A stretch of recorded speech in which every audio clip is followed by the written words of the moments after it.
আমি মরে যাওয়ার পর শেওড়া গাছে আমার 4 সপ্তাহ হলো। শেওড়া গাছের সামনাসামনি খাবার খুঁজতে গিয়ে দেখলাম সব শাকচুন্নিরা জ্যান্ত মানুষের ঘাড় মটকে খাচ্ছে, আর সেটা দেখে তো আমার পুরো বমি পেয়ে গেল।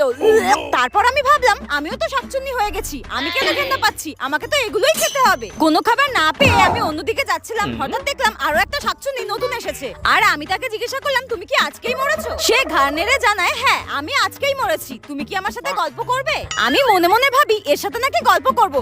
আমি তাকে বললাম হ্যাঁ হ্যাঁ আমি তোমার সাথে পরে গল্প করব, এখন না আমার প্রচন্ড খিদে পেয়েছে, আমি এখন খাবার খুঁজতে যাচ্ছি, ঠিক আছে পরে গল্প করব। সে আর আমাকে কিছু বললো না। তারপর হঠাৎ যেতে যেতে আমার শত্রুর সাথে দেখা, সেও নাকি আজকে মরে গিয়ে পাশের তাল গাছে এসেছে। আমি তাকে জিজ্ঞাসা করলাম তুই এখানে কেন? সে আমাকে বলল আমি এত পাপ করেছি, আমি এত লোকের পদে কাঠি করেছি, তাই আমার পদেই কাঠি দিয়ে তাল গাছে তুলে দিল। আমি বললাম ঠিক হয়েছে, এখন তাল গাছে বসে বসে বোর হ, আর আমি তো এই শেওড়া গাছের সব শাকচুন্নিদের সঙ্গে মজা করব আর পায়ের উপরে পা তুলে আনন্দ করব।